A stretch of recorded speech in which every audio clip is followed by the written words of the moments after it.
ternyata ada film yang main komika, yang nulis komika, sutradaranya juga komika dan bikin film komedi juga udah beberapa kali, tapi hasilnya nggak lucu. Oh tahu kan gosip di sini? Dulu ada cewek kerja di sini, tiba-tiba hilang. Begitu hilang dia, langsung sepi hotel ini. Hotel sepi karena COVID, bukan gara-gara si Narsi. Kau apa? Jangan kau sebut. The Talkies. Ngomongin film bersama Bayu dan Edoy. Tiba-tiba setan. Tiba-tiba setan nih tiba-tiba muncul ya. Ya, tiba-tiba setan sebetulnya secara konsep kita bisa paham ya, maksudnya potensi komedinya tuh banyak banget. Nah ini komedi horor ya, dari judulnya aja udah jelas gitu loh. Jadi ada 3 bersaudara dapat warisan hotel, ya, tapi masing-masing punya niat terselubung sendiri-sendiri.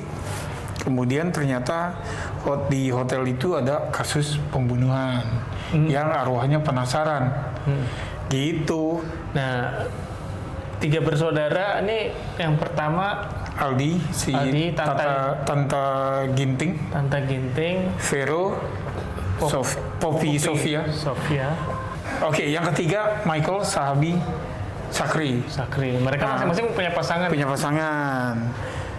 Jadi si Aldi ini yang sulung, dia punya istri si Ratu Felicia. Yang digambarkan penuh dengan plastik surgery di sana. Hasil oplas lah gitu. Nah yang kedua itu Vero punya suami Reza Nangin. Yang useless ya. Useless. Gak punya kerjaan lah. Gitu. Mau condok.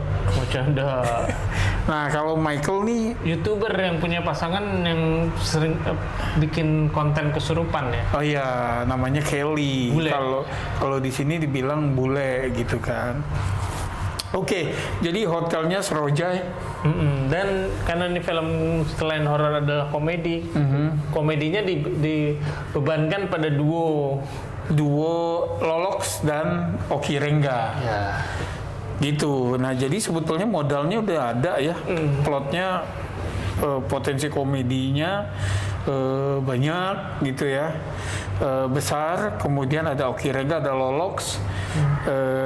Mereka juga ketemu kan di Agak Lain 2, walaupun Lolox tuh perannya dikit kecil gitu ya.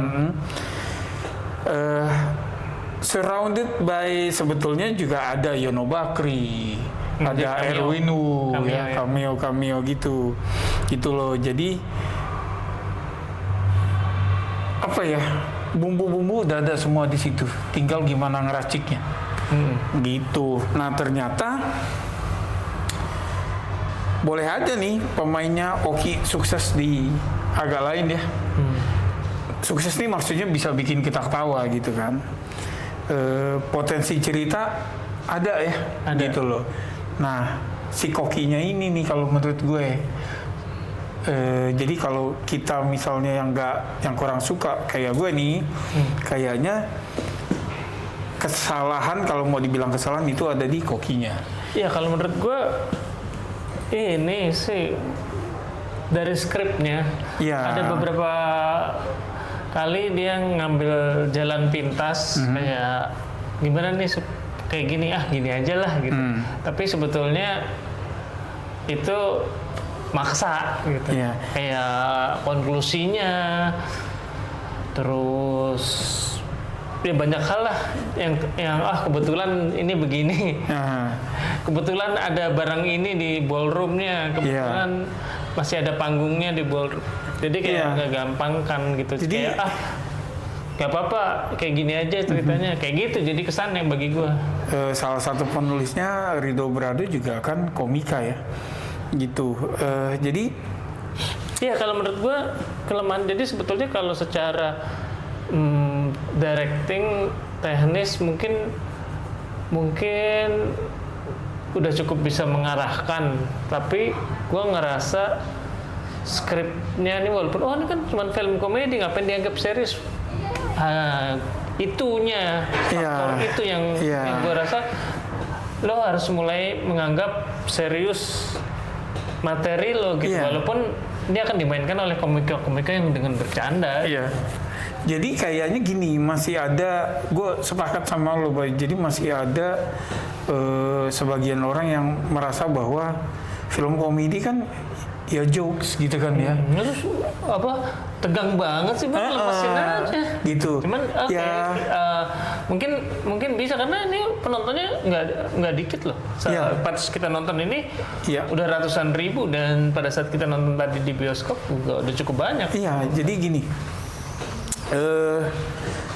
kita udah punya film komedi yang dibuat oleh serius yang skenario-nya rapi ya. Ya kualitas film komedi kita nih sebetulnya nih udah makin kesini makin rapi ya. Terutama Gitu loh. Jokan yang kembali lagi ke komedi. Ke gitu komedi, kemudian walaupun gue juga belum terlalu serak banget sama skripnya, Iya.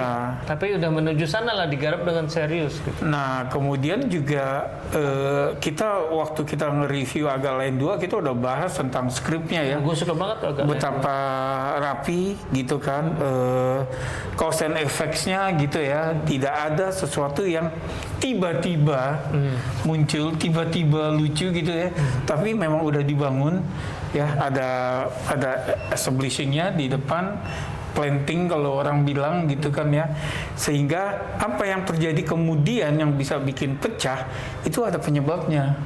Jadi nggak tiba-tiba muncul gitu aja, gitu loh. Nah itu tuh udah bagus. Ada juga yang misalnya kayak Tunggu Aku Sukses Nanti, walaupun sebetulnya drama ya, tapi komedinya tuh pas disesuaikan dengan kondisi, dengan karakternya, Iya. gitu loh.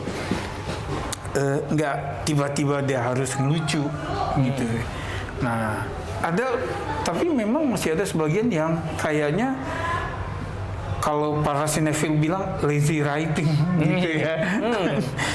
Kayaknya di sini udah harus lucu, kemudian dia bikin jokes. Bikin aja dia muter-muter, bikin aja dia jatuh kan gitu ya.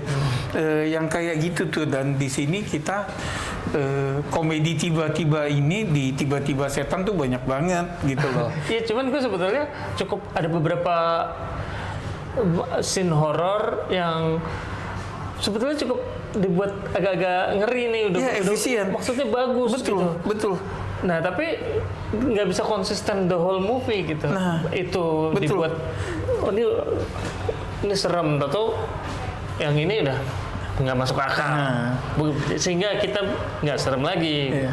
Jadi gue tuh juga pas nonton tadi yang wah ini mendingan horor sekalian, karena horornya lumayan ya, gitu loh. Jadi yang pas kamera bergerak ngasih lihat di kaca, di pintu, di kaca yang ada di pintu, kemudian ternyata di tangga darurat ada penampil, itu udah serem tuh, udah oke ya, gitu loh. Banyak kali ya, banyak beberapa shotnya itu banyak gitu. Udah memakai pakem horor yang bikin penonton serem. Iya, gua rasa Etienne Caesar mungkin bisa mulai bikin horor beneran aja gitu kali ya. Atau mungkin hire scriptwriter yang nggak tahu, yang serius juga dengan produser yang serius juga dalam menangani Iya.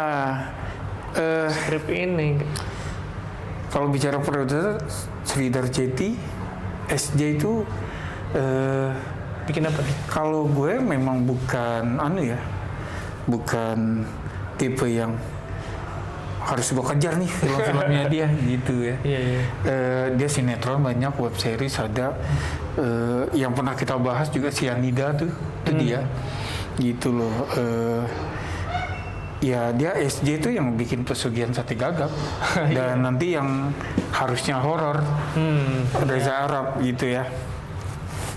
Jadi gitu, komedi dia bertumbuh pada jokes. Jadi bukan jokes yang muncul karena cerita, gitu ya. Nah kemudian, tapi kalau bicara jokes, di sini ada potty jokes, yang toilet jokes gitu ya. Yang Paling gampang gimana supaya buat orang ketawa? Kasih tai aja ya. Iya, dan literally Tai itu tuh jadi bagian dari dialog yang banyak banget. Gue akhirnya jadi kayak mengeringitkan dan oh ini lucu kah gitu ya. Jadi di kepala pembuatnya ketika ada karakter ngomong oh tai lu tai dia mungkin expect itu lucu gitu, yang gue sih nggak ngerti ya. Tapi gue berapa kali gue ngeliat sih, mungkin karena Lolox dan Oki Rengga udah mengenal banget satu sama lain. Banyak adegan-adegan lucu juga mereka yang banter yang iya. Nah, cuma memang too few and far between gitu ya. Terlalu jarang yang ada. Memang kayak gimana ya? Banyak yang munculnya tuh nggak organik sehingga ya muncul tiba-tiba gitu ya. Iya, jadi konsisten nih sama judul filmnya. Ini sebagai horor komedi, beberapa adegan horor udah beberapa bagus, beberapa adegan komedi beberapa bagus, tapi nggak konsisten dong. Iya. Dan memang ada style ya, misalnya kayak berusaha nih Etienne Cesar, style kameranya ya, dari transisi segala macam gitu ya. Ada usaha ke situ, gue rasa patut dihargai. Ya, bolehlah diterusin nanti gitu kan ya. Ketika kita bahas agak lain dua nih selain soal penulisannya nih, yang esensial juga adalah timingnya gitu ya. Tek gitu ya. Nah, di sini tuh banyak banget yang miss, yang kita sebenarnya ngeliat ini mestinya lucu nih gitu loh. Ini mestinya lucu tapi enggak gitu loh. Atau paling enggak ini mestinya lucu banget nih, tapi ya gitu loh, kita seadanya misalnya yang kayak gitu. Nah, comedic timing yang nggak dapet itu kan dari editing juga gitu kan ya. Nah, itu sih yang gue lihat nih banyak banget missnya gitu. Jadi kalau menurut gue udah mulai maju ke depan, tapi gue harap lebih serius lagi menggarap film komedi gitu. Jangan meremehkan penonton, karena emang terus terang penonton masih banyak, pasti kan juga akan ada komen. Maksudnya ini film komedi buat hiburan ketawa-tawa doang, bukan film Piala Citra gitu, ngapain lo terlalu berpikir. Tapi maksudnya alangkah baiknya kalau misalnya film ya bisa dinikmati oleh semua orang gitu. Termasuk kita yang berharap film ini bagus gitu. Jadi kalau menurut gue nih ya, cash grab itu kalau mau cepet ya mungkin kayak gini gitu ya. Penonton happy kok gitu loh. Lu mau bilang jelek, mau bilang ini, tapi penonton kita rame kok gitu ya. Penonton banyak tadi gue lihat juga banyak ketawa, banyak yang terhibur gitu, karena mereka nggak terlalu mikir kayak kita. Tapi kalau menurut gue seberapa sustainable itu? Iya, horor yang tadinya barnya asal jadi orang nonton rame, kemudian ketika tadi Joko Anwar, Mo Brothers bikin raise the bar gitu kan ya, bikin bahwa ternyata horor tuh bisa dibikin bagus dengan penggarapan yang benar-benar serius. Mungkin meeting soal skripnya juga benar-benar kok gini kok gitu. Nah iya, nah kemudian orang ngeh gitu loh, bisa kok horor tuh nggak asal-asalan, nggak asal jeng-jeng gitu kan. Nah, komedi ini gue mulai melihat di beberapa film yang kita tonton terakhir kayak nggak puas dengan komedinya karena terlalu nggak serius. Ini kan film komedi gitu. Maksud gue tetap digarap dengan serius sehingga orang-orang yang berharap enjoy the filmnya bisa enjoy beneran, bukan cuma jadi gue, karena kita tadi ngomongin yang film horor ya, gue rasa tuh jokes yang main asal dilempar aja ya nggak beda dengan jump scare-nya film horor yang cuma mengandalkan itu gitu ya. Tapi kan kesatuan dengan filmnya itu yang penting gitu ya. Itu yang bikin ketawa itu organik gitu loh. Momen lucunya tuh muncul karena tuntutan cerita. Ya, bukan karena dia pengen nyeletuk aja. Gitu sih. Oke, tiba-tiba setan.